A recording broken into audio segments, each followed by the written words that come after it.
It's pink and fluffy, and it keeps us warm. Fiberglass insulation is a great way to prevent heat loss from our buildings. It has a woolly texture, but it is, as the name suggests, made of very fine threads of glass.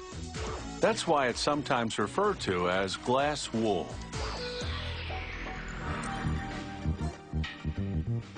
Fiberglass insulation will reduce energy consumption, but it also reduces waste because it's made from at least 35% recycled glass. The recipe also includes what's called the batch, a lot of sand and smaller portions of soda ash, limestone, and other minerals. The glass, called cullet, used to be bottles and windows. This will be its second recycling. The cullet and batch ingredients spill onto a conveyor belt system, which transports it all to an electric furnace. The conveyor moves back and forth to evenly distribute the cullet and batch ingredients. They seep down and melt into a previous mix, which is now a pool of glass at the bottom of the furnace.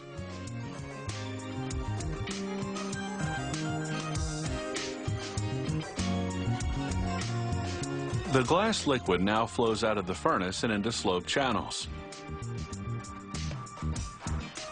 Inside these channels, the temperature is kept red hot by natural gas burners.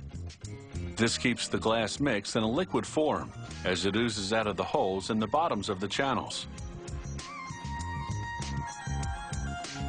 The melted glass falls about 3 feet into a spinning bowl. It's called a fiberizer. The spinning action flings the glass through thousands of holes in the bowl, creating thousands of feathery glass fibers. Gas and compressed air pull the fibers, stretching them thinner. The process is a lot like making cotton candy, and the spun glass even has a similar texture. But the fibers will soon become even more like cotton candy. Nozzles spray them with the polymer glue tinted pink. The now pink and sticky fibers drop into a hole in the ground and amass. Then a conveyor belt takes the mounds of sticky glass to an oven. Steel plates compress the pack as it enters the oven that's heated to 500 degrees Fahrenheit. Hot air blows through it, setting the glue. As the pack exits the oven, circular saws cut through it, making 15 to 24-inch wide strips that are called lanes. The lanes pass by a series of poles that push them apart.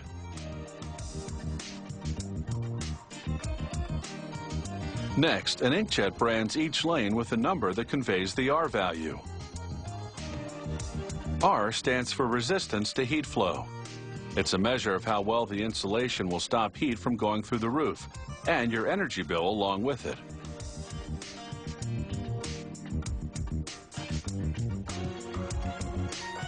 A chopper with big steel teeth now cuts the lanes, making chunks that could easily be installed in an attic or wall.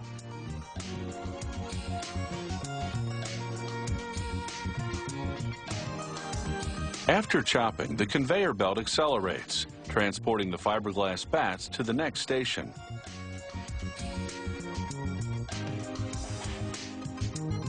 A few at a time, the bats plunge down a chute to a mechanical arm which slides the bats into a compression chamber.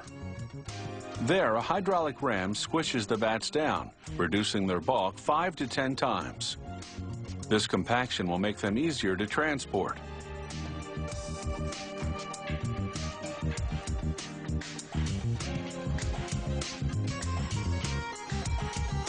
Now, another ram comes from the side and pushes the stack of compressed bats forward into a spout.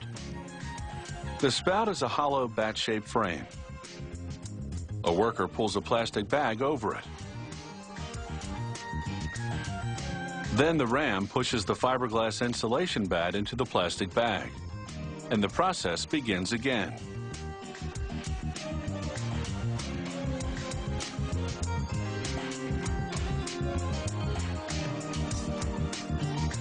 A conveyor belt transports the bat-filled bags to a machine that heat seals them. Then they're sent off to be installed.